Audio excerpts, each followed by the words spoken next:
Hey everyone, and welcome. So today we're diving straight into Claude, the AI assistant. You've probably heard the name floating around, but maybe you haven't actually jumped in yet. Well, this is for you.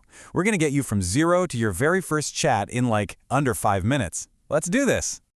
You know that feeling, right? A brand new, super powerful AI tool comes out, and just getting started can feel like the biggest hurdle. But honestly, as you're about to see, Claude makes that first step super easy. And I mean, look at this. This is pretty much the whole process right here. There are no complicated forms. You don't have to wait around for approval. It's so obvious they designed this to be as frictionless as possible. Just get in and get going. Yeah, 2 minutes, that's it. Just think about that for a second. In the time it takes to brew a quick cup of coffee, you can be up and running with this incredibly powerful AI assistant. The name of the game here is definitely speed and making it easy for anyone to jump in. All right, so let's actually walk through that quick setup. First up, we're going to get your account made and just quickly look at the options you've got right at the beginning.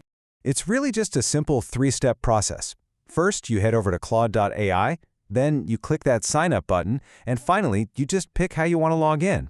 Using your Google or Apple account is probably the fastest way, but signing up with your email is just as straightforward. Okay, so once you're in, you'll see two main choices, the free plan and the pro plan. The free one is, honestly, the perfect place to start. It gives you access to their Sonnet model. A good way to think of Sonnet is like a really capable, fast workhorse. It gets the job done. Now, if you find yourself using Claude all the time, that's when you might look at the pro plan. That unlocks Opus, which is their absolute top-tier, most powerful model, and you get something like 5 times more messages. But really, here's the best tip. Just start with the free plan. Seriously, there's no pressure. Play around with it, get a feel for how it works for you, and hey, if you start hitting those message limits, or you find yourself needing that extra horsepower from Opus, you can always upgrade later. All right, account created. Awesome. Now, let's get you comfortable with your new digital workspace. We're just going to do a quick tour of the interface so you know exactly what's what. So this is it. This is your command center. And the first thing you'll probably notice is how clean and uncluttered it is. It's not intimidating at all. Every button here has a clear, logical job, and it's all designed to keep the focus right where it should be, on your conversation. So let's break down the main tools you're going to be using pretty much all the time. Your day-to-day workflow is going to revolve around just a few key things. See that new chat button? That's how you start a fresh conversation.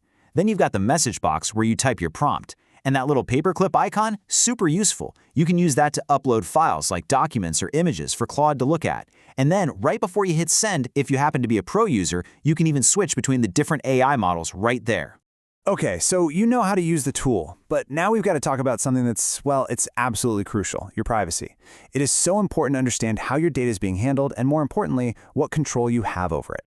I mean, this is the big question with pretty much any AI tool these days, isn't it? What happens to my data? Are my chats actually private?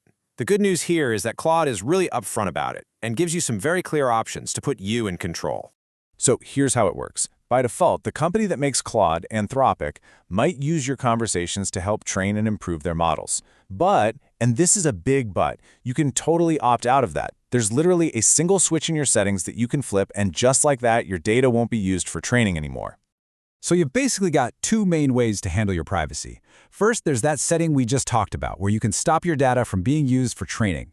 If you do that, your chats are still saved to your account so you can go back and look at them. But then there's a second option, Incognito Mode. This is something you start for a brand new chat, and in this mode, nothing gets saved. At all. As soon as you close it, the conversation is just gone. So when should you use which one? Well, the best practice is actually pretty simple. For most of your regular work, you'll probably want to keep that chat history on, just so you have a record. But for anything sensitive, we're talking client information, personal stuff, anything you don't want a record of, just pop open an incognito chat. It gives you total peace of mind. And that's basically it. Just like that, you're all set. You've got an account, you know how to navigate the interface, and you know exactly how to manage your privacy. The groundwork is all laid out. So now comes the fun part. You have this incredibly powerful tool ready to go. The big question is, what are you going to create first? Are you going to draft a business plan, write a poem, maybe finally tackle that really tricky problem you've been stuck on? The adventure is all yours.